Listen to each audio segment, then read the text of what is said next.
کہ غوث پاک کے یہاں 40 سال تک شیخ محمد نام کے ایک شخص تھے، کوئی پڑھے لکھے نہیں تھے، شیخ محمد نام کے ایک شخص تھے، پڑھے لکھے نہیں تھے، خانقاہ میں لوگ بہت کثرت سے آتے تھے، تو ایک صاحب تھے جو جوتے سنبھالتے تھے، اور یہ شیخ محمد نام کے صاحب لوٹے میں پانی بھر کر لوگوں کو لوٹے سے وضو کراتے تھے۔ 40 سال تک یہ خدمت انجام دی، لوگوں کو لوٹے سے وضو کرانا۔ غوث پاک کے آتے تھے لوگ، کھا پی کر کے جاتے تھے۔ اب یہ لوگ سب بیٹھتے تھے باہر، ان کی ڈیوٹی تھی لوٹے سے وضو کرانا، اس لیے ان کو لوٹے والے شیخ کہتے تھے، لوٹے والے بابا۔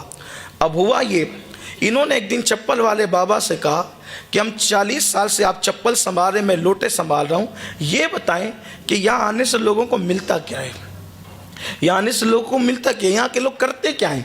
تو کہا کہ بھئی لوگ آتے ہیں، کھاتے پیتے ہیں غوث پاک کا لنگر اور چلے جاتے ہیں، اور کیا بات ہے یہاں؟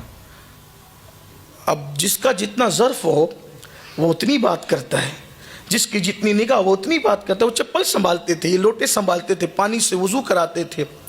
ایک دن ان کا مائنڈ بنا، ذہن بنا، یار 40 سال سے یہیں پڑے ہوئے ہیں، تھوڑا چلتے ہیں، ذرا ہم بھی سیر و تفریح کرتے ہیں، گھوم پھر کرتے ہیں، ذرا ہم بھی ذرا زندگی کے مزے لیتے ہیں۔ 2 لوگ آئے، انہوں نے اطلاع دیے بغیر دونوں کو کہا کہ ہم آپ کے ساتھ چلنے کے لیے تیار ہیں۔ ان کو پتہ نہیں تھا یہ غوث پاک کے نوکر ہیں اور غوث پاک کی چوکھٹ پہ لوگوں کو وضو کراتے ہیں، ان کو خبر نہیں تھی۔ وہ دونوں ولی تھے، اور کون سے ولی؟ اقطاب تھے، اقطاب قطب تھے وہ، اور قطب وہ ہوتا ہے جس کو اللہ تعالیٰ اس کے شہر کا نظام سنبھالنے کی ڈیوٹی عطا کرتا ہے۔ یہ اقطاب کی قسم، اولیاء اللہ کی کئی قسمیں، ایک قسم اس میں سے قطب ہے۔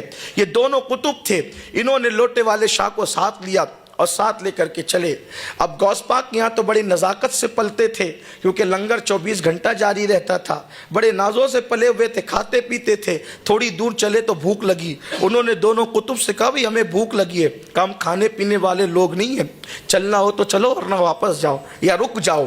تو ان کو احساس ہوا کہ اب تھوڑی دیر تو چل چکے، چلنا چاہیے۔ 24 گھنٹے چلے، پھر کہا بھوک بہت لگی ہے، رحم کرو۔ تو انہوں نے مصلی بچھایا، ایک صاحب نے 2 رکعت نماز پڑھی، اور جب 2 رکعت نماز پڑھی تو دعا کی، دعا کے بعد آسمان سے دسترخوان آیا، اور تینوں نے مل کے کھانا کھایا، سحر ہو گئے۔ کھانا آیا تو نیند آئی، پیٹ بھرا تو نیند آئی، کہا تھوڑی دیر سو لیں، کام سونے والے لوگ نہیں ہیں، چلنا ہو تو چلو ورنہ رکو، مجبوراً چل پڑے۔ پھر 24 گھنٹے چلتے چلتے گزرے، کہا بھوک اب برداشت نہیں ہوتی۔ دوسرے صاحب نے مصلی بچھایا، 2 رکعت نماز پڑھی، دعا کی، دسترخوان آسمان سے زمین پہ آیا، تینوں نے کھایا، پھر چل پڑے۔ 24 گھنٹہ چلے تو کہا بھوک لگی، کہا پرسوں انہوں نے کیا، کل ہم نے کیا، آج تمہاری باری ہے۔ کہا بھائی میں تو کوئی پڑھا لکھا آدمی نہیں، کوئی بہت عبادت گزار انسان نہیں، مجھے تو کچھ آتا نہیں، دعا کرنا بھی صحیح سے نہیں آتی، میں کیا دعا کروں گا؟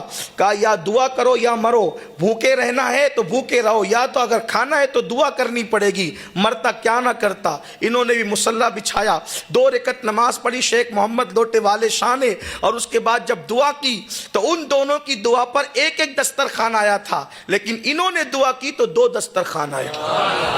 وہ دونوں اقطاب حیران ہو گئے، کہا کہ آپ تو کہتے تھے کہ ہمیں کچھ نہیں آتا، آپ پڑھے لکھے نہیں ہیں، آپ کچھ نہیں جانتے، دعا کرنے کا ہنر بھی نہیں جانتے، آپ کی بات پر 2 دسترخوان کیسے آیا؟ تو کہا کہ واقعی میں کچھ نہیں جانتا تھا، لیکن جب تم نے مجبور کیا یا بھوکے مرو یا دعا کرو، جب جان پہ بنائی تو پھر میں نے بس اتنا کہا، اے اللہ مجھے تو کچھ نہیں آتا۔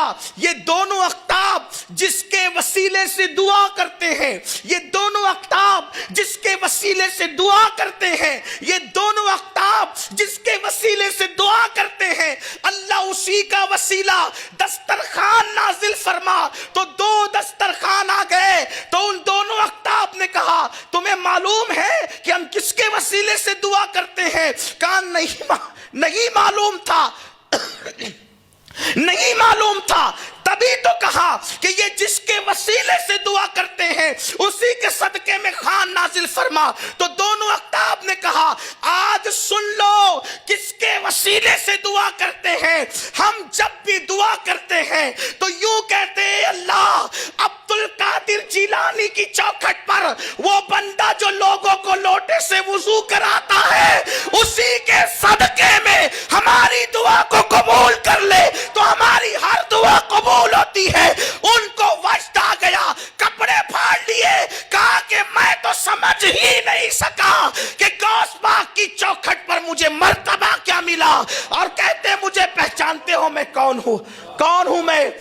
وہی لوٹے والا تو میں بھی ہوں، میں ہی وہ لوٹے والا ہوں جس کے وسیلے سے تم دعا کرتے، جس کی